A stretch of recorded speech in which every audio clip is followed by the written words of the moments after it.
네, 오늘은 사무엘상 15장 14절에서 35절의 말씀을 가지고 불순종의 사람이 되지 말고 순종의 사람이 되자, 이와 같은 주제로 은혜를 나누고자 합니다.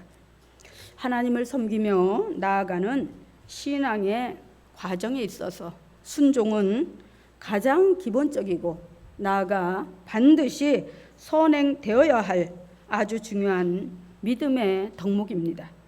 순종의 뜻을 보면 바로 순할 순자에다가 쫓을 종을 써가지고 그야말로 하나님의 뜻을 순수하게 쫓는다는 그런 말씀인 것입니다. 그래서 믿음과 순종은 하나입니다. 믿음 없이 순종이 있을 수 없고 순종 없이 믿음이 있을 수 없습니다. 그런데 하나님을 믿는다고 하는 성도들의 모습에서 이런 모습이 보여지지 않는다면 그런 사람은 믿음의 사람, 순종의 사람도 아니고 그리고 하나님과 아무 상관없는 그런 자들입니다. 세상에 많은 사람들이 종교는 자유라는 그 명분 아래 수많은 종교를 가지고 있습니다. 그러나 그 어느 것도 진정한 생명도 구원도 없다는 사실을 우리는 다시 한번 알아야 하는 것입니다. 그저 마음의 위안과 카타르시스, 즉 어떤 마음의 감정들을 씻어낼 수 있는 수단과 방법은 될 수도 있지만은, 그러나 그 불교에서 또 여러 가지 그런 이단 종교에서 절대로 생명이나 구원이 없음을 우리는 알아야 합니다. 왜냐하면 사도행전 4장 12절에서는 그렇게 말씀하고 있습니다. 다른 이로서는 구원을 얻을 수 없나니 천하 인간의 구원을 얻을 만한 다른 이름을 우리에게 주신 일이 없음이니라. 오직 예수 그리스도 밖에는 우리에게 구원을 줄 수도 없고 생명을 줄 수도 없다는 것입니다. 그러므로 우리가 믿는 하나님은 온 인류의 생사복을 주관하시는 절대 주권자 하나님, 어제나 오늘이나 영원토록 동일하신 하나님이라는 사실입니다. 그렇다면 우리는 어떤 존재를 믿고 따라야 할까요? 마땅히 살아계신 하나님, 주권자 하나님, 경영주 하나님, 그리고 공급자 하나님을 믿고 온전히 쫓아야 하는 것입니다. 하지만 안타깝게도 하나님을 믿는다고 하는 자들조차도 하나님의 뜻에 온전히 순종하지 않고 적당히 불순종하며 반쪽 신앙을 가지고 살아간다는 사실입니다. 그런 자들을 향해서 주님은 오늘 분명히 말씀하고 있습니다. 순종이 제사보다 낫고 듣는 것이 수양의 기름보다 나으니라. 할렐루야.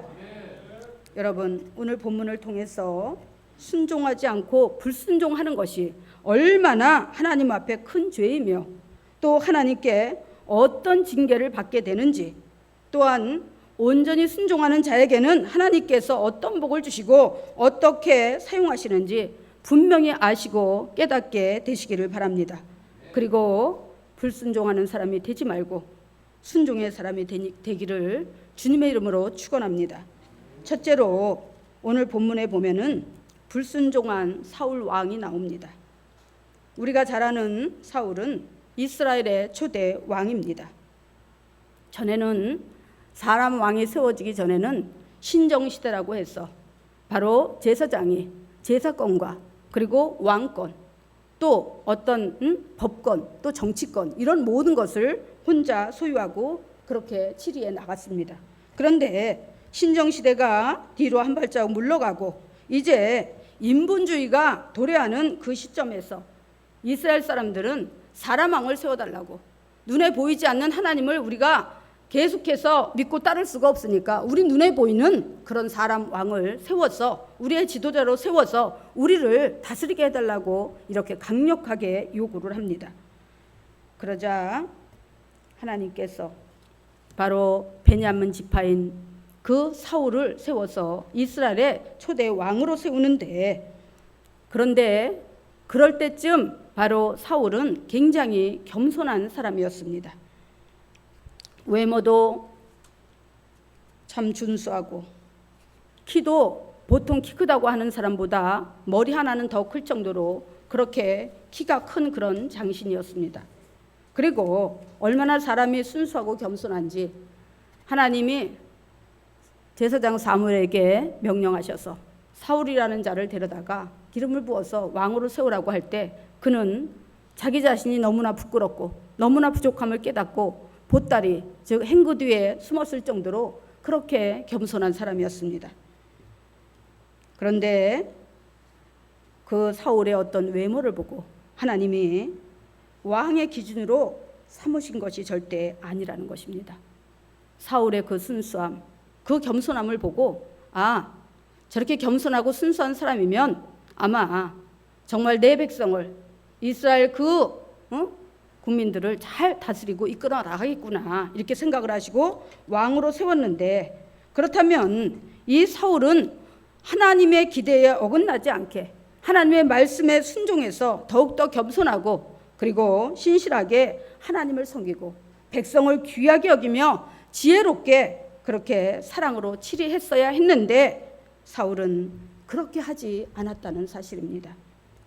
왕위에 오른 뒤에 어느 순간부터인가 교만이 들어가기 시작했고 블레셋과의 그 싸움에서 특히 블레셋 군대의 대장인 그 골리앗과의 싸움에서 다윗이 골리앗을 쓰러뜨리자 전세가 역전되어서 바로 이스라엘이 큰 승리를 거두게 됩니다. 그러자 그 모든 백성들이 그 다윗의 전적을 축하하면서 뭐라고 말을 하느냐, 사울을 위해서는 천천히고 다윗을 위해서는 만만이라고 이렇게 그렇게 추켜 세우자 사울 왕은 그때부터 다윗을 죽이기로 작정을 합니다. 나라를 위해서 그때 당시 다윗의 나이가 17살이었어요. 그야말로 홍안의 소년, 양치기 목동이었습니다. 그 어린 나이에 그가 그 나라의 왕권을 빼앗기 위해서 그런 야심을 품고 그 골리앗과 맞짱을 떴을까요? 그게 아니라는 거예요. 다윗은 정말 양치는 목동 그 이상도 그 이하도 아니었습니다. 특히 이새의 아들로서, 유대지파 이새의 아들로서 8형제가 있는 맨 마지막 막내 8번째 아들이었습니다. 그래서 그에게 주어진 책임은 늘 잔심부름과 양을 치는 그 일밖에는 할 줄 몰랐습니다. 그럼에도 불구하고 다윗은 왜 형들은 맨날 나만 이런 거 시켜 하면서 불평하며 원망하며 그러는 것이 아니라, 그래 나에게 형들이 시키기 전에 하나님이 내게 맡겨주신 양치는 목동으로서의 사명이니까 내가 이것을 잘 감당하자 하면서 마치 사람을 돌보듯이 병들고 연약한 양들을 잘 돌봐서 풍성하게 양떼를 그렇게 거느리고 나아갔던 것입니다. 그러면서 시간만 나면 하나님을 찬양하는 거예요. 그래서 시편의 70% 이상이 바로 다윗이 지은 하나님께 올려드리는 찬송 시입니다. 그랬는데 하나님을 사랑하는 자가 사람을 사랑하지 않겠습니까? 하나님을 사랑하는 자는 사람을 사랑해요. 그렇죠? 귀하게 여길 줄 압니다. 왜냐하면 하나님은 한 영혼을 천하보다 귀하게 여긴다고 말씀하셨기 때문에 그런 하나님을 사랑하는 다윗의 마음속에는 언제나 자기 나라와 민족을 사랑하는 그런 애국심이 철저했습니다. 그러다 보니까 정말 말 그대로 할례 없는 블레셋 족속이 와서 하나님의 백성이 이스라엘을 치려고 하니까 그 애국심이 발동을 해서 어떻게 해요? 내가 나가서 저 골리앗을 단번에 내가 쓰러뜨리겠습니다 하면서 평소에 그 양을 치면서 사나운 짐승떼가 오면은 물맷돌을 때려가지고 그들을 막고 이랬던 실력으로다가 이제 물맷돌 5개를 갖다가 자기 재고 자기 주머니에다 딱 넣고 그리고 막대기 하나 들고 말 그대로 있는 모습 그대로 양치기의 모습 그대로다가 바로 골리앗 앞에 섰던 것입니다. 그러자 골리앗이 그러죠. 이 조그만 것이, 이 어린 것이 감히 누구 앞에, 그리고 나를 갖다가 개로 보고 막대기 하나 달랑 들고 나왔느냐 하면서 하룻강아지 범무서운 줄 모르다더니 네가 딱 그 짝이구나 하면서 딱 버티고 서는데 그 골리앗의 키가 9척이고 그리고 이 칼이 얼마나 큰지 아주 배틀째 같다고 얘기를 합니다. 아마 골리앗이 쥐고 있던 그 칼자루의 길이가 다윗의 키만큼이나 됐을 거예요. 그랬는데 다윗은 절대 기죽지 않습니다. 뭐라 그래요? 너는 칼과 단창으로 내게 오거니와 나는 만군의 주 이스라엘의 하나님 야훼 이름으로 내게 나아가노라 하면서 물맷돌을 꺼내가지고 막 돌리다가 냅다 던져버리니까 여기 그냥 급소를 갖다가 단번에 때리니까 그 산더미 같은 그 골리앗이 퍽 하고 뒤로 자빠졌어요.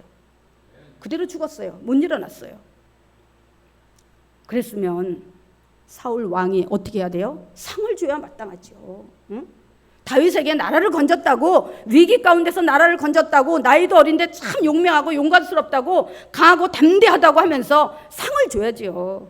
근데 그때부터 다윗을 죽이기로 작정을 했다는 것입니다. 바로 하나님께서 불러 세운 그런 왕의 모습이 그거밖에 안 되었던 것입니다. 더구나 하나님께서는 아말렉과의 전쟁에서 모든 것을 아껴보지 말고 완전히 진멸시키라고 명령을 하셨습니다. 왜냐하면 아말렉은 에서의 후손입니다. 야곱과 에서의 장자, 바로 이삭의 아들인 에서의 후손들입니다. 그런데 에서가 자연을 갖다가 벗삼아서 호연지기의 삶을 살면서 하나님과는 전혀 상관없는 세상적인 삶을 살았습니다. 그러다 보니까 조상이 그러니까 그 후손들도 당연히 그렇게 세상을 살아갔어요. 그런데 하나님께서 이스라엘 백성을 애굽에서 불러내셔서 이제 젖과 끓여오는 가나안, 즉 천국에 입성하게 하기 위해서 그들을 이제 공동체로 묶고선 모세를 필두로 해서 젖과 끓여오는 가나안 땅을 향해 나아가는데 바로 그 아말렉 족속이 가장 먼저 달려나와서 그 길을 막고 공격하고 못 가게 해방을 놓았던 것입니다. 그러자 하나님께서 진노하셨어요. 이것 봐라. 응? 내 백성이 가는 길에 니들이 감히 앞을 가로막어? 절대로 용서하지 않겠다. 그래서 그때부터 하나님께서는 아말렉 족속을 아주 괘씸하게 여기시고 어떤 전쟁이 일어나든지 간에 아말렉 족속이 앞을 막으면 무조건 다 죽여버려라. 어린애서부터 아이에 이르기까지 동물까지도 다 죽여버려라. 이렇게 명령을 하셨어요. 그런데 그런 명령을 알고 있는 사울은 사람도 아닌 짐승을 갖다가 몰래 실하고 튼튼한 그런 동물들을 갖다가 따로 우리를 져가지고 거기다가 사무엘도 몰래 또 백성들도 몰래 하나님도 몰래 가서 우리간에다가 숨겨놓았어요. 그런데 하나님이 어떤 분이십니까? 하나님이 어떤 분이에요? 모든 지각에 뛰어나신 하나님, 시간과 공간을 초월하여서 임재하시는 전능하신 하나님. 하늘은 하나님의 보좌요 땅은 하나님의 발등상인데 하나님의 임재가 천지간에 충만한데 모르겠습니까? 다 아셨어요. 이것 봐라. 내가 이놈을 정말 겸손하고 순수해서 왕으로 세웠더니 이제 내 눈을 속이고 물질에 욕심이 들어가서 이렇게 한 나라의 왕으로서의 그 책임과 그 의무를 저버리는구나. 그러면서 하나님은 그를 용서하지 않으시고 결국은 그를 버리시고 그리고 바로 목동 출신인 다윗을 갖다가 2대 왕으로 세우는 것을 볼 수가 있습니다. 여러분은 지금 어떠십니까? 이렇게 사울 왕처럼 물질을 하나님보다 더 사랑하며 물질만을 귀하게 여기며 하나님의 말씀에 불순종하며 살지는 않으십니까? 하나님의 말씀을 듣고 있고 깨닫고 그 말씀대로 순종하기를 힘쓰고 있습니까? 하나님께서는 이사야 43장 21절에서 그렇게 말씀하셨습니다. 이 백성은 내가 나를 위하여 지었나니 나를 찬송케 하려 함이니라. 바로 그 말씀처럼 여러분은 예배를 귀하게 여기고 예배를 사모하며 순종하는 온전한 예배자입니까? 온 천하에 다니며 복음을 전파하라는 주님의 말씀에 순종하여서 늘 전도에 힘쓰는 자입니까? 하나님을 하나님으로 인정하고 믿는 자들이라면 반드시 여러분의 신앙의 가정에서 이런 순종이 있어야 하는 것입니다. 늦기 전에 불순종의 잘못된 모든 행위를 고쳐 바로잡아서 순종의 사람으로 하나님께 돌이키시게 되기를 주님의 이름으로 축원합니다. 그다음에 두 번째는 이제 하나님의 벗이라 칭했던 두 사람, 다시 말해서 순종의 사람들이 어떻게 하나님 앞에 쓰임받는지 한번 보겠습니다. 하나님께서 성경에 보면은 벗이라 칭하셨던 두 사람이 있는데 그들이 누구인가 하면 바로 아브라함과 아브라함의 손자 야곱입니다. 야고보서 2장 23절에 보니까 이렇게 말씀합니다. 아브라함이 하나님을 믿으니 이것을 의로 여기셨다는 말씀이 응하였고 그는 하나님의 벗이라 칭함을 받았나니. 또 이사야 41장 8절에 보니까 그러나 나의 종 이스라엘아, 나의 택한 야곱아, 나의 벗 아브라함의 자손아, 이렇게 말씀하고 있습니다. 할렐루야. 여러분 알고 계셨습니까? 아브라함과 야곱이 하나님의 벗이라는 사실을 모르셨지요? 그런데 말입니다. 이 말씀에 여러분이 이런 의문을 제기할 수 있습니다. 아브라함도 3번이나 불순종하지 않았습니까? 약속의 자녀를 하나님이 주시겠다고 분명히 약속하셨는데 그 약속을 어기고 바로 애굽의 여종과 바로 그렇게 합방을 해서 이스라엘은 아들을 낳지 않았습니까? 그것은 하나님 앞에 순종한 것입니까? 불순종한 것입니까? 이렇게 제기할 수 있어요. 또 하나님께서 애굽으로 내려가지 말라 그랬는데 애굽으로 내려가서 애굽의 바로에게 당신의 부인 사라를 빼앗길 뻔하지 않았습니까? 또 하나님께서 블레셋 땅으로 내려가지 말라고 그랬는데 또 내려가서 블레셋 땅 아비멜렉 왕에게 사라를 빼앗길 뻔하지 않았습니까? 이렇게 크게 3번을 불순종을 했는데 그 사람이 그래도 순종의 사람입니까? 이렇게 얘기할 수 있어요. 야곱도 마찬가지입니다. 야곱은 형 에서를 속여서 축복권을 빼앗고 장자권까지 다 빼앗았습니다. 그리고 밧단 아람 외삼촌의 집에서 20년이라는 세월을 머슴살이 하다가 다시 고향으로 돌아올 때는 그가 내가 지금 떠나는 이 길목, 다시 말해서 베델이라는 곳에서 하나님이 나를 외삼촌 라반의 집에서 다시 돌아오게 하실 때에 많은 물질로 축복을 주면 여기가 곧 하나님의 성전이 될 것이고 그리고 내가 하나님 앞에 온전한 11조를 드리겠나이다 하면서 서원을 했는데 거기서 돌아온 야곱은 그렇게 하지 아니하고 세겜이라는 바로 세상 땅에서 10년이라는 세월을 불순종하며 머무르지 않았습니까? 하면서 바로 그 사람들이 순종의 사람이냐 그래도 하나님의 벗이냐고 이유를 제기할 수 있습니다. 그런데 사람이기 때문에 연약한 의지, 나아가 하나님이 주신 자유의지라는 방어 기제를 자기 마음대로 작용하여 그렇게 불순종을 했습니다.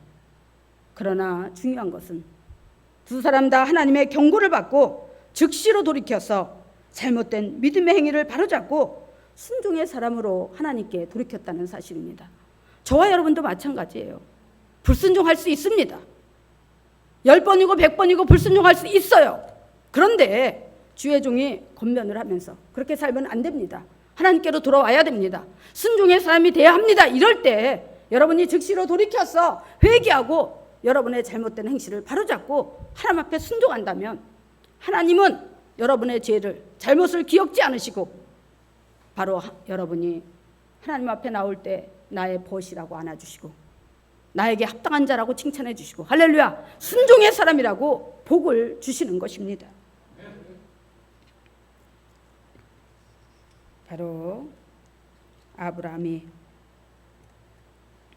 정말 믿음의 사람, 순종의 사람으로 살기 위해서 늘 기도하고 예배드리며 하나님의 음성에 귀를 기울였습니다. 그럴 때마다 하나님께서는 사람의 모습으로 나타나셔서 예고하고 말씀하셨습니다. 그리고 믿음의 조상 복의 근원이 되게 하기 위해 어디를 가든 거룩하고 구별된 삶을 살고 본이 되고 덕을 끼치는 삶을 살아냈습니다. 그런 아브라함을 보면서 하나님께서는 그래 아브라함은 나에게 친구 같은 사람이야. 그런 아브라함에게 내가 뭘 숨기겠느냐 하시면서 참으로 크고 비밀한 그러나 너무나 처절하고 무서운 하나님의 심판 사건 소돔과 고모라의 심판에 대해서 예고하셨습니다. 그러자 아브라함은 하나님께 매달리며 눈물로 간구하고 중보하며 호소했습니다. 왜냐하면 소돔과 고모라를 살려달라고. 그곳엔 아들 같은 조카 롯과 그의 가족들이 살고 있고, 나아가 좌우를 분간하지 못하는 니느웨 백성처럼 수십만 명이 그 도시에 살고 있었습니다. 아브라함이 순종의 사람이 되었을 때 이와 같이 주위 사람들이 보이기 시작한 거예요. 그들의 생명이 귀하게 여겨지기 시작했던 것입니다. 하나님의 말씀에 순종을 하면 마음의 문이 넓어지고, 할렐루야, 하나님의 뜻을 깨닫게 되는 것입니다. 그런데 순종하지 않고 맨날 불순종하면 하나님이, 예수님이 마지막 때 오신다고 했는데 그때가 언제야? 언제 오실지 알아? 이렇게 세상이 잘 돌아가고 있는데 무슨 비과학적인 그런 말씀을 하셔. 그런데 하나님은 하나님의 계획하여서 이르길 점도 변개치 아니하시고 하나님의 뜻을 온전히 이루어 가신다는 사실입니다. 소돔과 고모라에는 아브라함의 조카 롯이 살고 있었지만, 아브라함의 조카 롯이 하나님을 믿는 사람으로서의 본분을 감당하지 않았을 때, 세상과 적당히 타협하며 불순종하고 살았을 때 바로 그 성을 지켜내지 못했다는 것입니다. 그러나 아브라함은 순종의 사람이기 때문에 하나님 앞에 하나님의 바짓가랑이를 잡고 늘어지면서, 하나님, 그 성읍에 의인 50명이 있어도 하나님 멸하실 겁니까? 그래, 50명이 있으면 내가 멸하지 않을게. 45인이 있으면 어떻게 하실 겁니까? 그래도 내가 멸하지 않을게. 40인, 30인, 25인, 10인, 10명까지 내려갔음에 하나님께서 의인 10명만 있어도, 그 수십만 명 가운데 의인 10명만 있어도 하나님은 멸하지 않겠다고 말씀하셨어요. 그런데 결국 롯의 가족과 또 그 딸들의 청혼한 자, 또 청혼한 자의 부모라든가 이렇게 하면은 넉넉히 10명이 되고도 남는데, 그들이 순종의 사람으로서의 사명을 감당하지 않으므로 그 10명이 없어서 결국은 롯과 그의 두 딸만이 정말 도망치듯 겨우 가까스로다가 몸을 피해서 살아났고, 나머지는 다 유황불에 불태워 사라지고 말았다는 사실입니다. 하나님이 왜 교회를 세우시고 믿음의 공동체를 만들어 놓으시고 세상에서 사람들을 불러내서 예배를 드리게 하시고 기도하게 하시고 전도하게 하실까요? 주님이 오시는 그날에 한 영혼이라도 더 살려내기 위해서, 그리고 그 영혼을 살리는데 저와 여러분을 도구여 통로 삼아서 사용하시기 위해서 이렇게 교회를 지으시고 교회 안에 모이게 하시고 하나님의 말씀을 듣게 하시고 그리고 순종하라고 말씀하고 있는 것입니다. 믿으십니까? 아멘.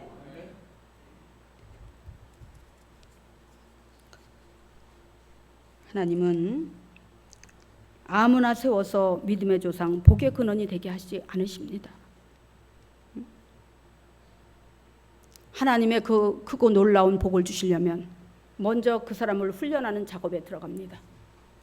어떤 경우에도 흔들리지 않는 정금 같은 그릇이 되어서 하나님의 크고 비밀한 그 계획을 받아낼 수 있는 그릇이 될 때야 하나님은 그 사람을 사용하시는 것입니다. 할렐루야. 아브라함이 그랬습니다. 아브라함이 하나님 앞에 복의 근원, 믿음의 조상이 되게 하겠다고 약속을 하셨는데 툭하면 애굽으로 내려가고 블레셋 땅으로 내려가고 그렇게 불순종하는 자를 하나님이 쓰시겠습니까? 하나님은 마지막 창세기 22장에 아브라함의 믿음을 테스트해보기 위한 마지막 미션을 바로 제시합니다. 그게 바로 뭐예요? 20살이 다 된 그 이삭을 모리아산 제단에 번제물로다가 각을 뜨고 불에 태워서 하나님 앞에 번제 그 예물로다가 드리라고 명령을 하십니다. 그런데 아브라함은 하나님이 어떤 하나님인지 알았어요. 하나님의 말씀에 순종을 하면서 살다 보니까 하나님은 좋으신 하나님, 우리를 결코 죽이시는 하나님이 아니라 살리고자 하시는 하나님, 우리에게 나쁜 것 주시는 하나님이 아니라 좋은 것으로 주시기를 원하시는 하나님. 나는 1개 구했는데 하나님 보시기에는 우리가 10개가 필요하고 100개가 필요해요. 그러면 1개 주시겠습니까? 10개 주시고 100개 주시는 거예요. 그러기 위해서 바로 아브라함에게 마지막 그 테스트를 하시는데 그 아들을 갖다 모리아산에 제물로 바치는 거예요. 그런데 아브라함은 3일 동안을 밤야를 걸어가면서도 마음이 요동하지 않았습니다. 하나님이 어떤 하나님임을 알았기에 그래서 자기 아들을 결박지어서 번제단 올려놓고 칼을 찌르려고 칼을 켜드는 동시에 하나님의 음성이 들려옵니다. 아브라함아 아브라함아 네 아들 이삭에게 손대지 말아라. 깜짝 놀라서 돌아보니까 가시덤불 속에서 순양 한 마리가 버둥거리고 있어요. 그래서 그걸 가져다가 대신 번제물로 드리고 이삭은 살려주었다는 것입니다. 그리고 하나님께서 말씀하셨어요.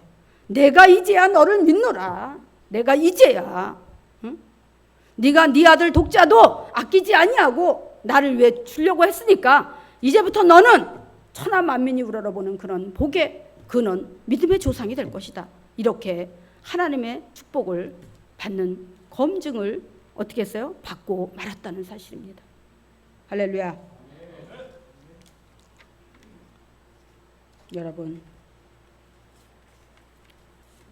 이 마지막 때 우리는 정말 믿음의 삶을 살아야 합니다. 세상 것이 그렇게 중요하지 않습니다. 왜냐하면 하나님은 인간을 세상에 내어놓으실 때 그 사람이 세상에 머무는 동안 살다 올 수 있는 모든 분복을 예비하시고 내어놓으시는 것입니다. 그런데 우리는 하나님의 그 궁극적인 공급과 축복하심을 멀리하고 어떻게 하면 내가 잘 살아볼까? 어떻게 하면 내 자식을 세상 것으로 많이 가르쳐서 남들보다 뛰어나게 할까? 아무리 세상에서 뛰어나고 왕이요 최고의 CEO라 할지라도 하나님을 모른다면 아무 소용이 없는 것입니다. 소용이 없는 거예요. 아브라함은 하나님 앞에 왜 순종해야 되는지를 알았습니다. 그래서 아브라함 앞에, 하나님 앞에 자기가 가진 모든 것, 자기 목숨과도 바꿀 수 없는 그 자식까지도 내어드릴 수가 있었다는 사실입니다. 이래도 여러분 아브라함이 순종의 사람이 아니라고 말씀하시겠습니까? 야곱도 마찬가지예요. 야곱도 세겜 땅에서 10년을 여기가 좋사오니 하면서 시간을 천년했지만 하나님이 베델로 올라와서 예배를 드리고 믿음의 길을 가라고 명령하셨을 때 야곱은 즉시로 순종해서 모든 가솔들을 식솔들을 다 거느리고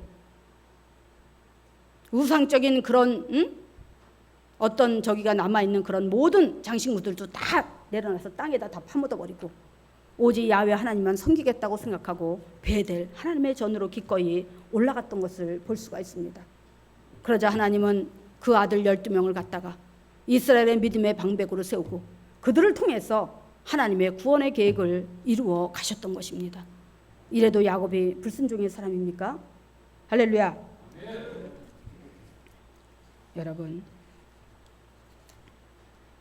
우리가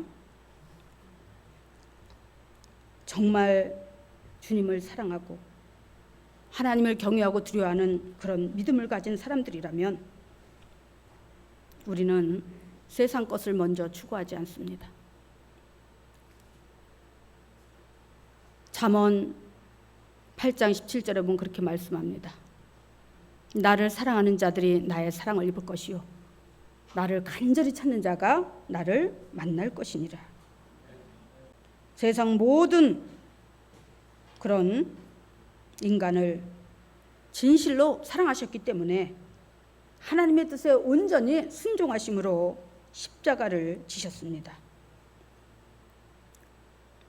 여러분도 그런 주님을 사랑하기 때문에 오늘 이 자리에 나올 수가 있었던 것입니다. 아까도 말씀드렸지만 순종은 신앙의 가장 기본적인 덕목이자 생명의 길, 구원의 길로 나아갈 수 있는 유일한 통로이자 축복을 받을 수 있는 근거가 되는 것입니다.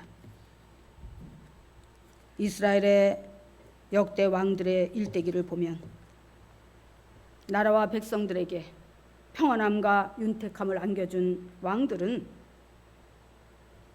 바로 그 정치 비결이 능력이나 어떤 권세나 또 물질에 있었던 것이 결코 아닙니다.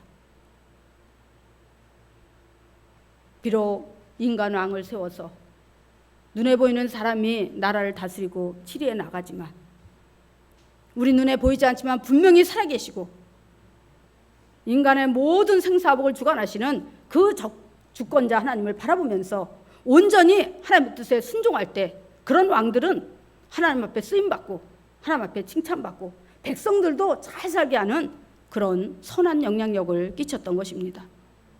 그러나 그렇지 않은 자들은 하나님의 말씀에 불순종하면서 자기에게 주어진 왕이라는 그 권세를 가지고 함부로 남용하며 국민들을, 백성들을 괴롭혔습니다. 그럴 때 하나님은 가차없이 그들을 징계의 막대기로 내리쳤던 것을 볼 수가 있습니다.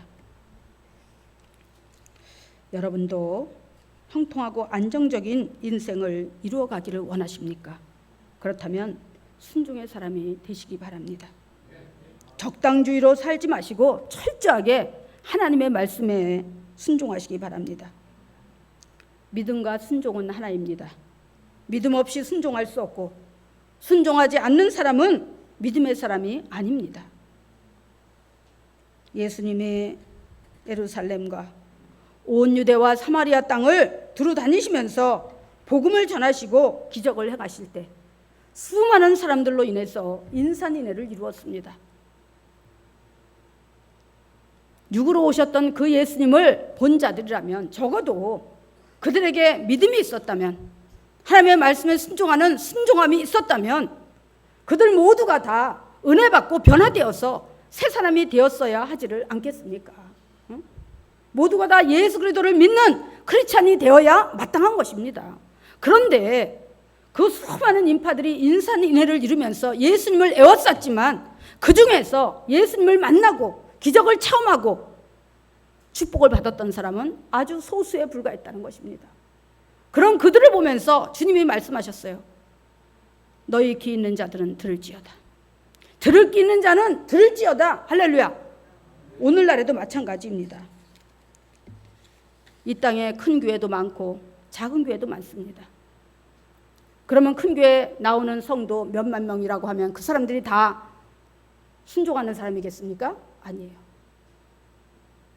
우리 교회 50명 남짓 되는 우리 성도들 다 100% 순종하는 사람이겠습니까? 제가 볼 땐 아니에요.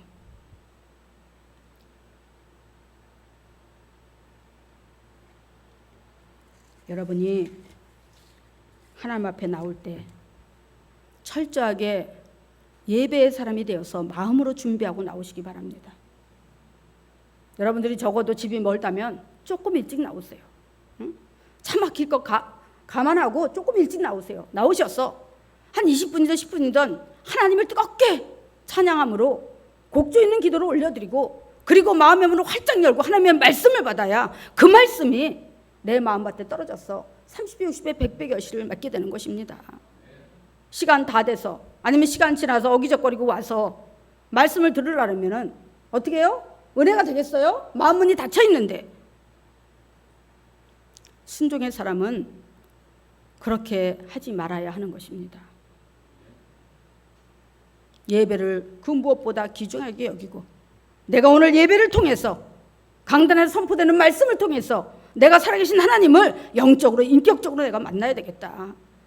그리고 그 말씀에 순종해서 내가 또 한 주간을 살아내고 그리고 장차 오실 주님을 맞을 재림의 첫 경을 예비하는 내가 믿음의 사람이 되어야 되겠다. 적어도 이런 마음을 가지고 하나님 전에 나오시면 여러분들이 큰 은혜를 받게 되는 것입니다. 모두가 다 알곡이 되고 모두가 다 순종하는 사람이 되고 할렐루야 하나님의 사랑과 기적을 체험하게 되는 것입니다.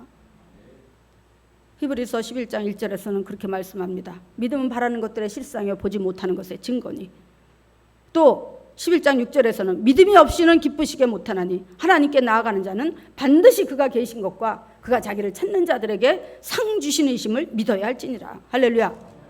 따라해 보세요. 믿음은 순종이다. 순종은 믿음이다. 다시 한번, 믿음은 순종이다. 순종은 믿음이다. 여러분의 마음판에 새기고 믿음으로 순종하고 순종함으로 믿음을 온전히 이루어 나가는 여러분들이 되시기를 주님의 이름으로 축원합니다. 기도하겠습니다.